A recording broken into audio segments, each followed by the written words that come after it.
현대 사회는 석유 사회라고 해도 무방할 듯합니다. 석유에서 생산된 석유 제품과 석유 화학 제품들이 일상에 놓여 있습니다. 플라스틱 제품으로부터 시작해서 자동차에 쓰이는 기름에 이르기까지 우리의 삶의 자리에 매우 많이 자리하고 있습니다.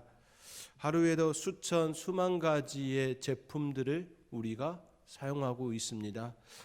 집에서 여기까지 오는 동안에 이미 이 석유와 관련된 제품을 많이 만지고 또 그 일을 걸어오셨습니다. 실은 아스팔트도 석유와 관련된 제품 중에 하나이지요. 우리는 현대 생활에서 석유와는 뗄래야 뗄 수 없는 그런 사이입니다. 그렇다고 이 석유가 물과 비교할 수 있을까요? 석유는 없어도 살아갈 수 있지만 물이 없으면 살아갈 수가 없습니다. 석유가 없으면 불편하지만 물이 없으면 우리는 죽습니다. 그렇게 물은 생명입니다. 물이 없으면 살아갈 수가 없습니다. 인간이 되었던 동물이 되었던 식물이 되었던 이 지구에 살아가는 모든 존재들은 물이 반드시 필요합니다. 그렇게 물은 이 지구에서 살아가기 위한 필수 조건입니다. 물과 공기는 하나님께서 값없이 우리에게 주신 선물입니다. 그 물을 주신 우리 하나님께 진정으로 감사하며 살아갈 수 있는 저와 여러분이 될 수 있기를 간절히 소망합니다. 얼마나 감사하셨나요? 물의 소중함을 오늘 본문은 우리에게 말씀합니다. 오늘 본문의 말씀 8장 1절에서 7절까지만 읽었지만 실은 7장의 말씀 첫 번째 재앙 또 두 번째 재앙 이 두 가지 재앙이 오늘 본문의 내용입니다.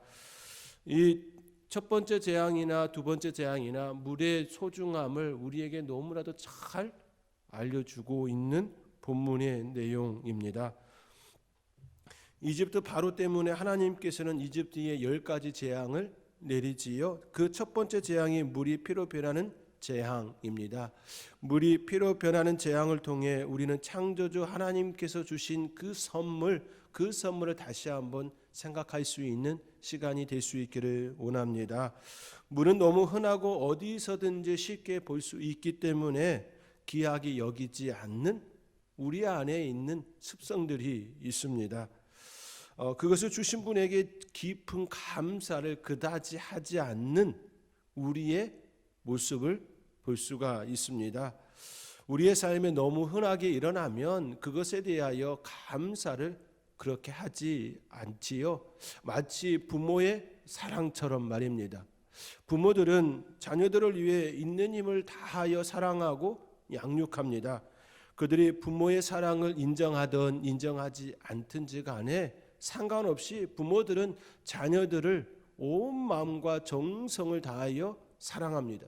본인에게 주어진 그 환경 속에서 최선의 모습으로 사랑하는 것이 부모의 모습이지요. 다만 그들을 사랑하여 이 땅에 태어나게 했다는 것 외에는 결코 빚진 것이 없음에도 불구하고 그렇게 사랑하고 있습니다.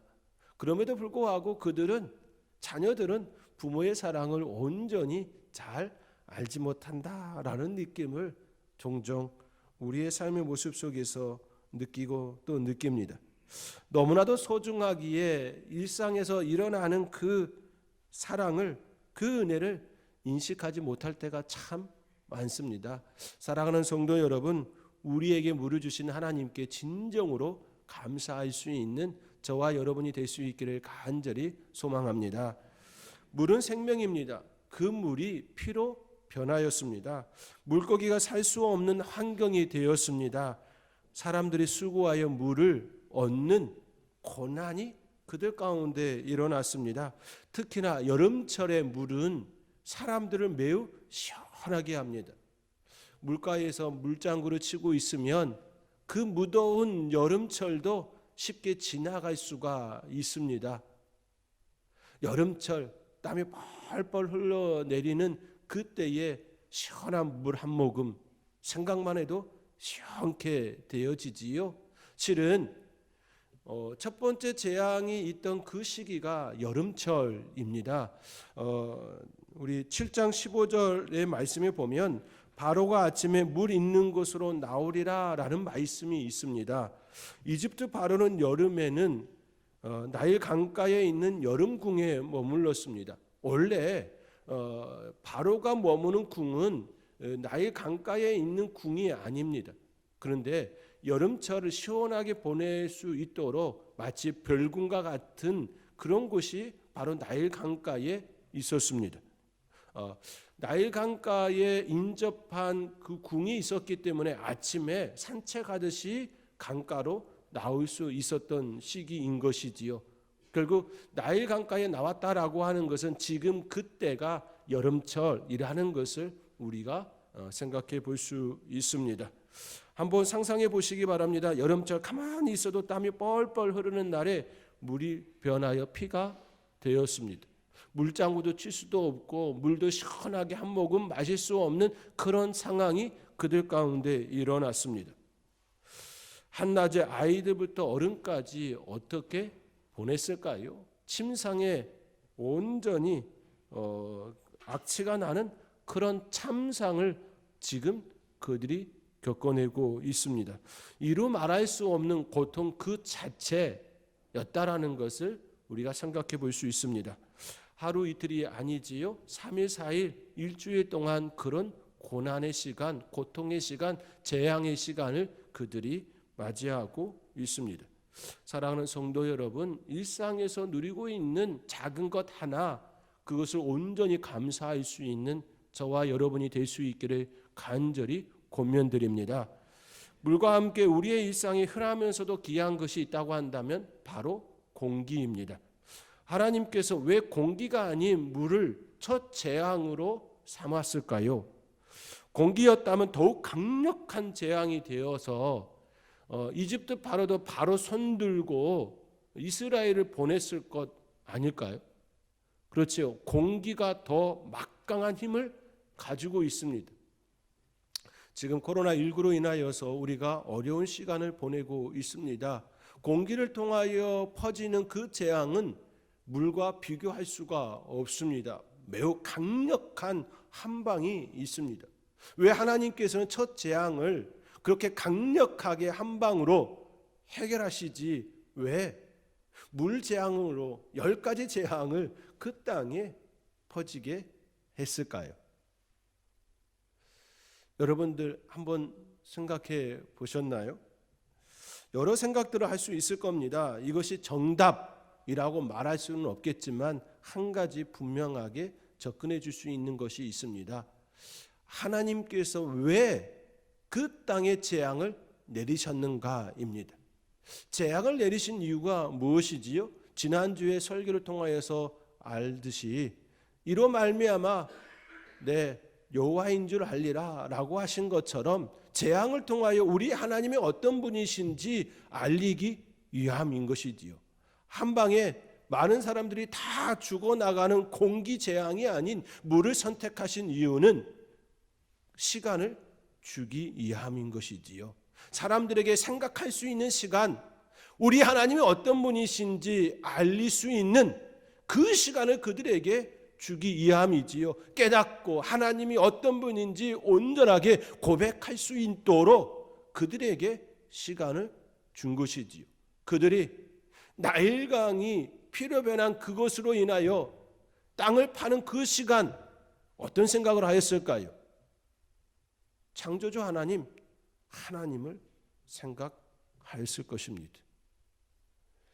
재앙을 내리신 이유가 바로 우리 하나님을 온전히 알리기 위함, 하나님이 어떤 분이신지 그 땅 가운데에 알리기 위함이었기 때문에 첫 재앙을 시간이 그들에게 줄 수 있는 재앙으로 삼았다라는 것을 우리가 생각해 볼 수 있습니다.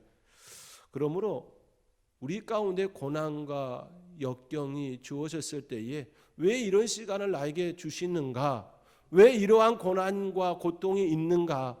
우리는 물어야 합니다. 우리 하나님께 묻고 또 물어야 합니다. 그것을 통하여 하나님의 은혜를 더욱더 구하고 그 속에서 하나님을 만나는 축복이 일어날 때에 진정한 감사가 우리 안에 일어날 줄 믿습니다.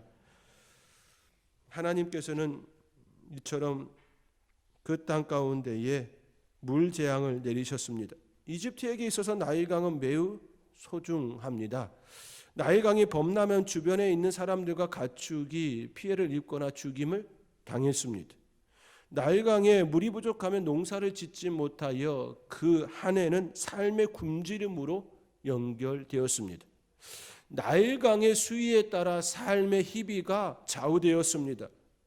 나일강은 이집트의 젖줄이라고 표현합니다. 젖줄이 끊어지면 죽음이지요. 그렇게 이집트는 나일강을 섬겼습니다. 나일강의 신은 히피입니다.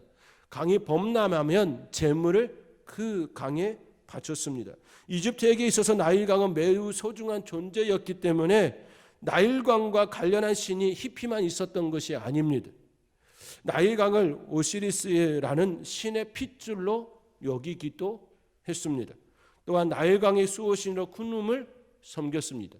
하나의 신만이 아닌 여러의 신이 그 나일강과 관련되어 있습니다. 그만큼 나일강은 이집트에게 있어서 그들의 생명을 지키고 풍요를 가져다주는 공급처, 그런 의미였습니다.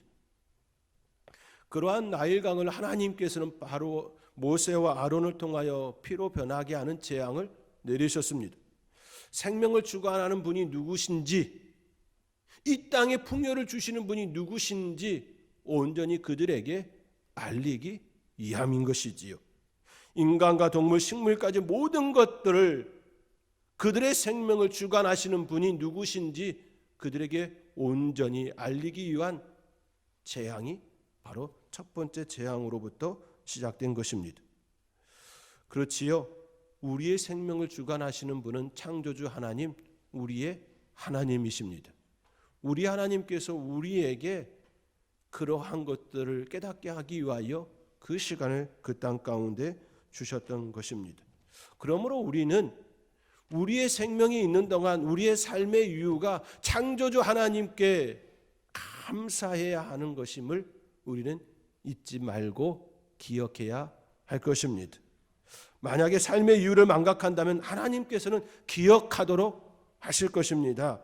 몸에 좋은 약이 입에 쓰듯이 우리에게 고난과 고통이라는 약을 제공할 수 있습니다. 우리가 기억하지 않는다면 계속해서 그러한 모습으로 다가올 수 있습니다. 그렇게 우리는 우리의 삶에서 생명을 주관하시는 우리의 하나님이 어떤 분이신지 늘 바로 알고 그 은혜 가운데 살아갈 수 있기를 간절히 주님의 이름으로 권면드립니다. 나일강은 이집트에게 또 다른 특별한 의미는 정결입니다. 그들은 신들에게 제사를 드리기 전이나 자신들의 중요한 일이 있을 때면 나일강에서 정결 의식을 치루었습니다. 몸을 정결하게 하는 행위지요. 마치 새벽에 우물가에 물을 떠서 찬물을 떠서 몸을 정결하게 하고 기도를 드렸던 우리 조상들의 모습처럼 말입니다. 옛부터 물은 정결하게 하는 힘이 있다라고 믿었습니다. 더러운 것들이 물로 깨끗이 씻음 받듯이 정결하게 하는 힘이 그 물에 있다라고 믿었습니다. 그들도 나일강이 그들을 정결하게 할 수 있다라고 하는 믿음이, 능력이 있었던 것이지요. 그러나 성경은 우리에게 말씀합니다. 정결은 나일강의 물로 되는 것이 아니라 하나님께 있음을 말씀하십니다. 히브리서 1장 2절 3절 말씀에 이렇게 기록되어 있습니다. 이 모든 날 마지막에는 아들을 통하여 우리에게 말씀하셨으니 이 아들을 만유의 상속자로 세우시고 또 그로 말미암아 모든 세계를 지으셨느니라. 이는 하나님의 영광의 광채시요 그 본체의 형상이시라. 그의 능력의 말씀으로 만물을 붙드시며 죄를 정결하게 하는 일을 하시고 높은 곳에 계신 지극히 크신 이의 우편에 앉으셨느니라. 독생자 예수 그리스도께서 이 땅을 지으시고 또 하나님의 능력의 말씀으로 만물을 붙드시고 죄를 정결하게 하신다라고 성경은 우리에게 증언하고 있으십니다. 바로 우리 주님께서 십자가에서 자신의 모든 것들을 쏟으시고 물과 피를 다 쏟으시고 우리의 죄를 정결케 하셨습니다. 오직 예수 그리스도만이 우리를 정결케 할 수 있는 능력이 있습니다. 나일강의 물이 아니라 오직 우리 예수 그리스도의 보혈만이 우리를 정결하게 할 수 있습니다. 그 은혜를 누리며 살아갈 수 있는 저와 여러분이 될 수 있기를 간절히 소망합니다. 우리를 정결케 하시는 분은 오직 예수 그리스도, 독생자 예수, 그분 외에는 없습니다. 그분을 믿는 자마다 하나님의 자녀가 되는 권세를 주셨습니다. 그 권세를 누리며 살아갈 수 있는 저와 여러분이 될 수 있기를 주님의 이름으로 다시금 축복합니다.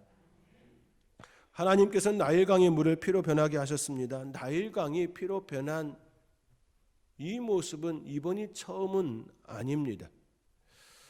이집트 바로는 이스라엘의 강성함이 두려웠습니다. 이집트 그들은 이스라엘의 강성함, 점점 강성해지면 그들이 도망가서 독립할까 봐 두려웠습니다. 뿐만 아니라 외부의 적과 내통하여 이집트를 공격할까 봐 두려웠습니다. 그리하여 이스라엘의 사내 아이들을 나일강에 던져 피바다가 되게 하였습니다. 나일 강물이 사내 아이들의 피로 물들었습니다. 지금 이집트의 바로는 8, 90년 전의 일이기 때문에 기억하지 못할 수도 있습니다. 그렇죠? 모세의 태어날 그 시기 전으로 해서 이루어진 일이기 때문에 벌써 80년, 90년이 지난 세월이지요. 이집트 바로는 기억하지 못할 수도 있습니다. 그러나 우리 하나님은 기억하셨습니다. 산의 아이들이 나일강에 버려지고 물이 피바다가 되어진 그 사건을 우리 하나님께서는 기억하셨습니다. 산의 아이들의 울음소리를 기억하셨습니다. 고통을, 고난을 기억하셨습니다. 그 산의 아이들의 부모들의 그 가슴 한 맺힌 그 고통을 우리 하나님께서는 기억하셨습니다. 그리고 그 땅, 그 강물을 첫 재앙으로 피가 되게 하는 재앙으로 임하게 하셨습니다. 우리는 종종 하나님께서 잊으셨나 하는 마음이 들 때가 있습니다. 응답도 없고 우리의 삶 가운데에 전혀 변화가 일어나지 않는 답답함이 계속되어질 때에 우리 하나님 어디 계시나? 우리 하나님은 진정으로 살아계시나? 라는 마음이 우리 안에 일어날 때가 있습니다. 그러나 기독교의 역사를 보면 결코 우리 하나님 잊지 않으시고 반드시 기억하셨습니다. 이스라엘의 신음소리를 들으셨고 그 아픈 현장을 기억하시고 반드시 역사하셨습니다. 첫 번째 재앙, 피재앙이 되게 하신 것 또한 우리는 의미심장하게 바라볼 수 있습니다. 이스라엘이 범죄하여 바벨론에 의해 멸망되었을 때도 하나님은 기다리셨습니다. 그리고 하나님의 때가 되어졌을 때에 페르시아를 통하여 이스라엘을 귀환시키셨습니다.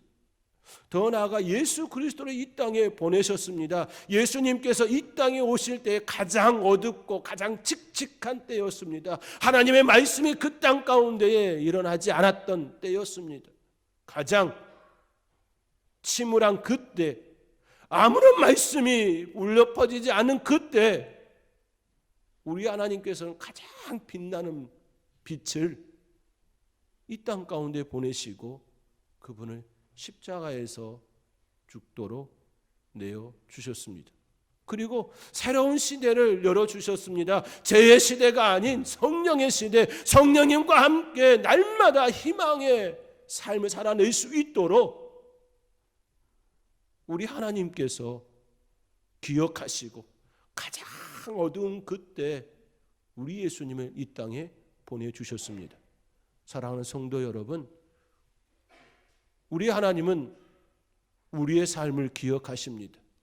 우리의 아픔을 기억하십니다. 우리의 고난을, 우리의 고통을, 우리의 신음소리를 기억하십니다. 그리고 하나님의 때에 반드시 우리에게 다가와 힘들었지, 정말 힘들었지,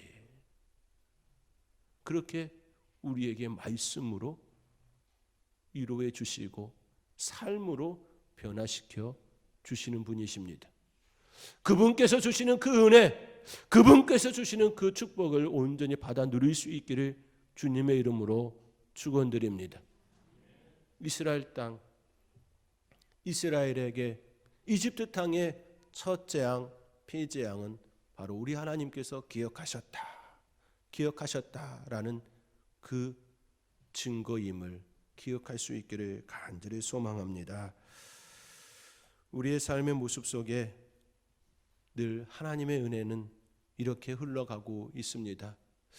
두 번째 재앙은 개구리 재앙이지요. 개구리 재앙은 어떤 메시지를 담고 있습니까? 여러분들은 출애굽기를 읽으면서 또 10가지 재앙들을 보면서 어떤 생각들을 하셨습니까? 하나님께서 이스라엘 위에 10가지 재앙을 내리셨나 보다 그렇게만 보셨나요? 아니면 그 하나하나에 어떤 메시지를 주시고자 궁금해 하셨나요? 궁금해 하셨던 분들에게 조금이나마 해소될 수 있기를 간절히 소망합니다. 두 번째 개구리 재앙을 통해 우리에게 주시는 하나님의 메시지는 창조주 하나님의 질서를 보라는 것입니다. 여러 많은 창조물 중에 하나인 개구리는 우리의 삶에 큰 해를 입히는 존재가 아닙니다. 해로운 충이 아닙니다. 오히려 우리의 삶에서 여러 도움을 주는 존재입니다. 개구리는 신장염, 수정병, 요통 등을 치료하는 약재로 사용되고 있습니다. 또한 몸이 허약한 이들을 위하여 특히나 소아 발육 부진 그 아이들을 위하여 기이하게 쓰이는 보약입니다. 저도 어렸을 때 시골에서 개구리를 잡아서 발육이 부진한 이들을 위하여 집에 갖다 준 기억이 있습니다. 흔한 기억들이시지요. 아마 50대 60대 이상 우리 어른 성도님들은 대부분 다 경험들이 있었을 것입니다. 특별히 자녀들이 발육이 부진한 그 아이들을 위하여 쉽게 구할 수 있는 것이 바로 개구리였습니다. 개구리 뒷다리 참 맛이 있습니다. 그렇게 개구리는 해로운 존재가 아닙니다. 개구리의 먹이는 파리와 모기입니다. 오히려 우리의 삶에 해롭게 하는 것을 잡아먹는 존재가 개구리입니다. 그러나 이집트 땅에 퍼진 개구리 재앙은 결코 유익한 존재가 아닙니다. 해로운 존재가 아니었던 개구리가 일순간 모든 것들을 멈추게 하는 해로운 존재로 바뀌었습니다. 3절과 4절의 말씀 우리 함께 읽겠습니다. 개구리가 나일강에서 무수히 생기고 올라와서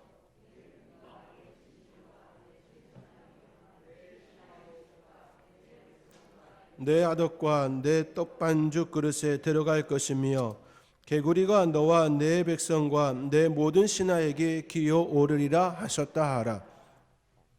해롭지 않은 개구리라 할지라도 창조 질서가 파괴된 그 땅에는 아수라장이 되었습니다. 한번 상상해 보시기 바랍니다. 집안 곳곳에 개구리가 퍼져 있습니다. 집집마다 개구리가 개굴개굴 거리고 있습니다. 밥그릇에도 국그릇에도 반찬그릇에도 모든 곳에 심지어 사람에게까지 올라와서 개굴 거리고 있습니다.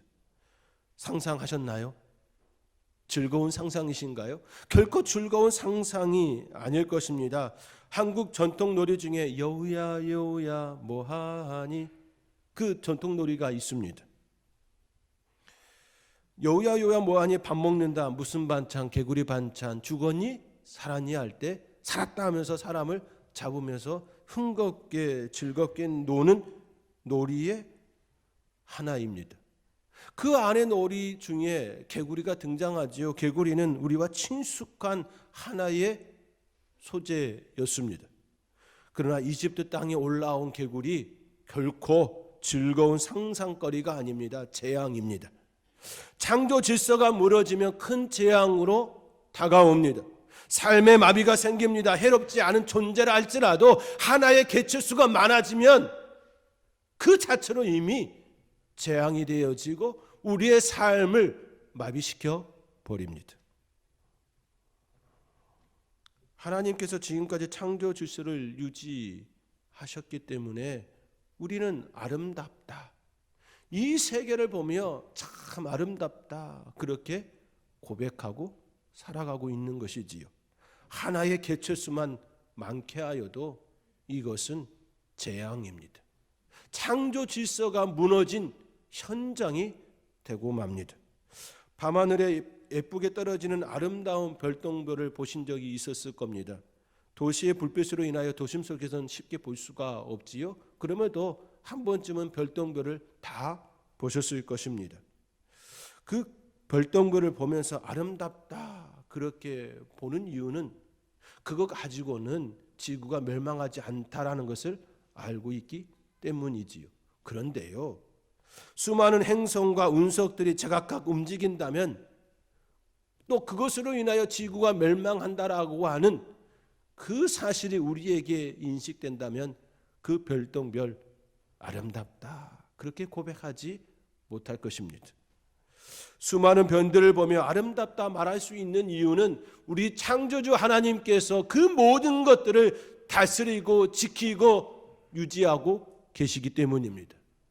우리가 우리의 일상에서 날마다 숨을 쉬고 살아갈 수 있는 이유는 우리 창조주 하나님께서 이 땅을 여전히 주관하시고 다스리고 계시기 때문입니다. 그 하나님의 은혜가 아니었다면 우리는 결코 아름다운 세계, 하나님의 창조 질서 속에서 살아갈 수가 없는 존재들입니다. 개구리 재앙, 그 개구리 재앙을 통하여서 다시금 창조주 하나님을 기억하며 하나님께 감사할 수 있는 저와 여러분이 될 수 있기를 간절히 소망합니다. 이집트는 개구리 머리 형상을 한 여신을 섬겼습니다. 그 여신의 이름은 헥트입니다. 그 여신을 섬기는 이유 중에 하나가 다산 번성 축복입니다. 개구리의 번식력이 매우 좋지요. 마찬가지로 그 여신을 향하여 다산 번성의 축복을 준다라고 믿었기 때문에 그 개구리 머리 형상을 한 여신을 섬겼습니다. 하나님께서 만드신 개구리가 하나님의 자리에 올랐습니다. 지식도 있고 지혜도 있는 인간이 그 개구리를 신유로 만들었습니다. 창조 질서를 파괴한 만행을 인간이 하고 있습니다. 지혜가 있다고 하는 인간들이, 지식이 있다고 하는 인간들이, 배웠다 하는 인간들이 그러한 행위를 하고 있습니다. 나무 앞에서도 절하고, 돌 앞에서도 절하고, 물 앞에서도 절하고, 기이하게 생기고 크게 놀랍게 생겼다는 것들 앞에서는 다 절하는 그런 어리석은 행동들을 하고 있습니다. 배웠다 하는 이들도 인간의 어리석음을 드러내는 현장입니다. 인간의 어리석은 행동을 보시는 창조주 하나님의 마음은 어떠실까요? 진정으로 섬겨야 할 하나님을 깨닫지 못하고 그들 앞에서 절하고 있는 인간들을 바라보는 창조주 하나님의 마음은 어떠실까요? 우리 주 하나님 그 마음을 헤아려 볼 수 있는 저와 여러분이 될 수 있기를 간절히 소망합니다. 이집트의 요술사들도 물을 피가 되게 하고 개구리가 애굽 땅에 올라오게 하는 요술을 부립니다. 그들의 행위를 보면서 이집트 바로는 마음을 되돌리지 않지요. 7장 22절에 이렇게 기록되어 있습니다. 애굽 요술사들도 자기들의 요술로 그와 같이 행함으로 바로의 마음이 완악하여 그들의 말을 듣지 아니하니 여호와의 말씀과 같더라. 바로는 자신의 요술사들이 피가 되게 하고 개구리가 되게 하는 것을 보면서 하나님을 인정하지 않습니다. 그러나 우리는 여기서 그들의 문제를 볼 수 있어야 합니다. 그들의 문제가 무엇입니까? 그들은 문제를 더욱 악화시켰다라는 것입니다. 문제를 해결해야 할 그들이 문제를 더욱 악화시켰습니다. 피가 더 되게 했습니다. 개구리가 더 올라오게 하였습니다. 그들이 진정으로 해야 될 일은 피가 물이 되게 하는 것이고 개구리가 사라지게 하는 것이어야 했습니다. 그러나 그들은 그렇게 하지 아니하고 오히려 더 악화시켰습니다. 그 모습을 보며 바로는 내가 데리고 있는 요술사들도 이 정도는 할 수 있어라고 착각합니다. 치유이어야 했습니다. 회복이어야 했습니다. 이것이 진정한 권세인 것이지요. 진정한 권세는 치유에 있습니다. 하나님께서만이 우리를 영원한 생명을 주시고 참된 능력을 우리에게 주시는 분이시지요. 이 땅의 무속인들도 마찬가지입니다. 그들 역시 잠시 속이는 행위를 할 뿐이지요. 진정 그들이 우리에게 주는 그 모습은 치료가 아닙니다. 회복이 아닙니다. 영원한 생명을 주는 행위가 아닙니다. 잠시 인간을 속이고 그들의 종노릇 하게 하는 모습일 뿐입니다. 점쟁이에게 한번 붙들린 영혼은 계속해서 붙들려 사는 존재가 될 수밖에 없습니다. 참 자유가 박탈됩니다. 참 평안이 박탈됩니다. 계속해서 붙들린 그 영혼이 되고 맙니다. 사랑하는 성도 여러분, 속이는 자들의 권세가 있는 것처럼 보일지라도 그것은 진정한 권세가 아닙니다. 진정한 권세는 오직 창조주 하나님, 우리의 하나님 외에는 없습니다. 그분께서 예수 그리스도를 통하여 우리에게 참 생명을 주셨습니다. 그분께서 진정으로 하나님 자녀가 되는 권세를 우리에게 주셨습니다. 그 권세를 누리며 참된 자유와 평안을 누릴 수 있는 저와 여러분이 될 수 있기를 주님의 이름으로 축원드립니다. 기도하겠습니다. 피가 되게 하는 재앙, 개구리가 올라오는 재앙을 통하여 창조주 하나님을 다시금 기억합니다. 그 은혜가 아니었으면 우리 창조주 하나님께서 이 땅에 일어나는 모든 것들을 다스리지 않았다면 결코 참 평안과 자유가 없었음을 피재앙과 개구리 재앙 통하여 깨닫습니다. 하나님, 우리의 삶의 자리에서 날마다 창조주 하나님을 기억하며 그분께 감사하는 삶 우리가 살게 하여 주시옵소서. 이분은 그 감사하고 예수님의 이름으로 기도하옵나이다. 아멘.